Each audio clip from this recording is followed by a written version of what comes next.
Irfan TV চ্যানেলে আপনাকে স্বাগতম। আজকে আমরা ভারতীয় ইসলামী পণ্ডিত ও মুহাদ্দিস মাওলানা নাসির আহমদ খান সম্পর্কে তার সংক্ষিপ্ত আত্মজীবনী জানব। তবে চলুন শুরু করা যাক। মাওলানা নাসির আহমদ খান, যিনি নাসির আহমদ খান বুলন্দ শাহরি নামেও পরিচিত ছিলেন, একজন ভারতীয় ইসলামী পণ্ডিত ও মুহাদ্দিস। তিনি প্রায় ৬৫ বছর দারুল উলুম দেওবন্দে অধ্যাপক হিসাবে দায়িত্ব পালন করেছেন এবং এই সময়ে তিনি প্রায় ৩২ বছর লাগাতার সহিহ আল বুখারী পড়ান। তিনি ১৯৯১ থেকে ২০০৯ সাল পর্যন্ত দারুল উলুম দেওবন্দির সদরুল মুদাররিসিন অধ্যক্ষ ছিলেন। মাওলানা নাসির আহমদ ১৯ সালের ২৩ ডিসেম্বর রবিউল আউয়াল মাসে ব্রিটিশ ভারতের যুক্তপ্রদেশ আগ্রা ও অউদের বুলন্দশহর জেলার বাসিতে আব্দুস শাকুর খানের গড়ে জন্মগ্রহণ করেন। ৪ অথবা ৫ বছর বয়সে তিনি বাবাকে হারান। তার পিতার মৃত্যুর পর বড় ভাই বশির আহমদ খান লালন পালন করেন, যিনি তখনকার বুলন্দশহরের গুলাওসির মাদ্রাসা মানবাউল উলুমের শিক্ষক ছিলেন। বশির তাকে মানবাউল উলুমে ভর্তি করান। ১৯৪২ সালে যখন বশির আহমদ দারুল উলুম দেওবন্দের শিক্ষক হিসাবে নিযুক্ত হন, তিনি ভাই নাসির আহমদ ও তার সাথে দেওবন্দে নিয়ে যান। তিনি হাদিস কোর্সে ভর্তি হন এবং ইজাজ আলী আমরোহির অধীনে জামে তিরমিজি ও সহিহ আল বুখারী অধ্যয়ন করেন। কারণ মাওলানা হুসাইন আহমদ মাদানী সেই সময়ে ইলাহাবাদের নাইনি জেলে আটক ছিলেন। ১৯৪৩ সালে মাওলানা হুসাইন আহমদ মাদানী কারাগার থেকে মুক্তি পেয়ে দেওবন্দে ফিরে আসার পর মাওলানা নাসির আহমদ খান তার সাথে তৃতীয়বার সহিহ বুখারী, জামে তিরমিজি ও অন্যান্য বই অধ্যয়ন করেন। তিনি আরও ২ বছর দেওবন্দে অবস্থান করেন এবং এ সময় তিনি বিভিন্ন শিক্ষকের অধীনে তাজবিদ, কিরাত, ইসলামী যুক্তিবিদ্যা, চিকিৎসাবিদ্যা ও দর্শন সহ বিভিন্ন বিষয়ে অধ্যয়ন করেন।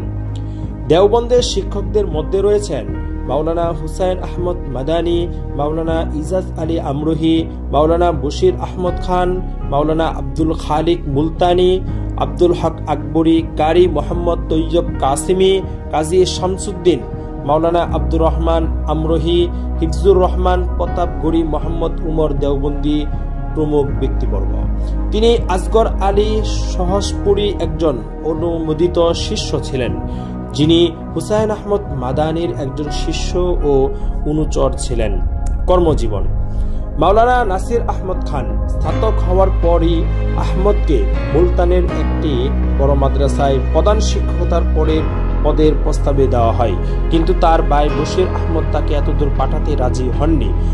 ১৯৪৬ সালে তিনি দারুল উলুম দেওবন্দের অস্থায়ী শিক্ষক হিসেবে নিযুক্ত হন। ২ বছর পর ১৩৬৭ হিজরির ২৮ সফর তিনি একজন স্থায়ী শিক্ষক হিসেবে নিযুক্ত হন। ১৯৪৬ থেকে ২০০৮ খ্রিস্টাব্দ পর্যন্ত তিনি দারুল উলুম দেওবন্দে ইসলামী বর্ষপঞ্জি অনুসারে প্রায় ৬৫ বছর ও গ্রেগরীয় বর্ষপঞ্জি মতে প্রায় ৬৩ বছর শিক্ষকতা করেছেন এবং ছাত্রদের সহিহ বুখারীর মতো মৌলিক গ্রন্থ পাঠদান করেছেন। ১৯৭১ এবং ১৯৭৭ সালের মধ্যবর্তী সময়ে তার কাছে ৩টি হাদিসের বই আরোপিত হয়: তহাবি শরীফ, সহিহ মুসলিম ও মুয়াত্তা ইমাম মালিক। শরীফ হাসান দেওবন্দির মৃত্যুর পর ১৯৭৭ সালে তিনি দারুল উলুম দেওবন্দির শাইখুল হাদিস নিযুক্ত হন। তিনি ১ বছর সহিহ আল বুখারীর উভয় খণ্ড পড়েন। এরপরে তার শেষ বর্ষ পর্যন্ত তিনি শুধুমাত্র এর প্রথম খণ্ড পড়েন। তিনি প্রায় ৩২ বছর সহিহ বুখারী পড়িয়েছেন এবং এ সময়ে প্রায় ২৫,০০০ ছাত্র তার কাছে সহিহ আল বুখারী অধ্যয়ন করেছেন। তিনি প্রায় ২৩ বছর দারুল উলুম দেওবন্দের ডেপুটি ভাইস চ্যান্সেলর হিসাবে দায়িত্ব পালন করেন। উপরন্ত ১৯৯১ থেকে ২০০৮ সাল পর্যন্ত প্রায় ১৮ বছর দারুল উলুম দেওবন্দের অধ্যক্ষের পদে অধিষ্ঠিত ছিলেন। ২০০৮ সালে বার্ধক্যজনিত বিভিন্ন শারীরিক অসুস্থতার কারণে তিনি দারুল উলুম দেওবন্দে তার দায়িত্ব থেকে পদত্যাগ করার জন্য একটি অনুরোধপত্র জমা দেন। তার অনুরোধটি গৃহীত হয় এবং তার স্থলাভিষিক্ত হন মাওলানা সাইদ আহমদ পালানপুরি। তাকে মাসে ভারতীয় রুপি 15,000 রুপি মাসিক পেনশন দেওয়া হয় এবং তার উপর অর্পিত দায়িত্ব থেকে অবসর দেওয়া হয়। নাসির আহমদ খানের হাজার হাজার ছাত্র রয়েছেন, তার মধ্যে ওয়াহিদুজ্জামান কিনানবি, মাওলানা মুজাহিদুল ইসলাম কাসেমি, মাওলানা খুরশিদ আলম দেওবন্দি, মাওলানা কামরুদ্দিন আহমদ বুটপুরি, মুফতি সাইদ আহমদ আলমপুরি, মাওলানা আরশাদ মাদানী, আবুল কাসিম রুবানি, উসমান মনসুরপুরি ব্যক্তিবর্গ। 1977 থেকে 2008 সাল পর্যন্ত প্রায় 28,000 প্রাক্তন ছাত্র দারুল উলুম থেকে শেখুল হাদিস হিসেবে তার মেয়াদকালে স্নাতক হন। নাসির আহমদ খানকে তার সমসাময়িকার জ্যোতির্বিদ্যায় বিশেষজ্ঞ হিসেবে স্বীকৃতি দিয়েছিলেন। তিনি দারুল উলুম দেওবন্দে বহু বছর ধরে এই বিষয়ের বিখ্যাত বই তাসরিহ পড়ান। তিনি একটি সাময়িক তৈরি করেন এবং এই বিষয়ে একটি সুপরিচিত বই রচনা করেন। তিনি জ্যোতির্বিজ্ঞানের গ্রন্থ ফাতিহার উপর একটি টিকা লিখেন, যা মাকতাবা দারুল উলুম থেকে প্রকাশিত হয়েছিল এবং এই বিষয়ে তার ছাত্ররা দেশ বিদেশে ছড়িয়ে ছিটিয়ে রয়েছে, যাদের একজন সুপরিচিত হলেন ম্যানচেস্টারের বাসিন্দা সমীরউদ্দিন কাসেমি, যিনি জ্যোতির্বিদ্যা বিষয়ে কয়েকটি বইয়ের লেখক, যেমন সামরাতুল ফালকিয়াহ, রুইয়াত এ হিলাল ইলমে ফলকিয়াত কে রুশমি মে, জ্যোতির্বিদ্যার আলোকে চাঁদ দেখা ও সামেরি ক্যালেন্ডার, মৃত্যু ও স্মারক।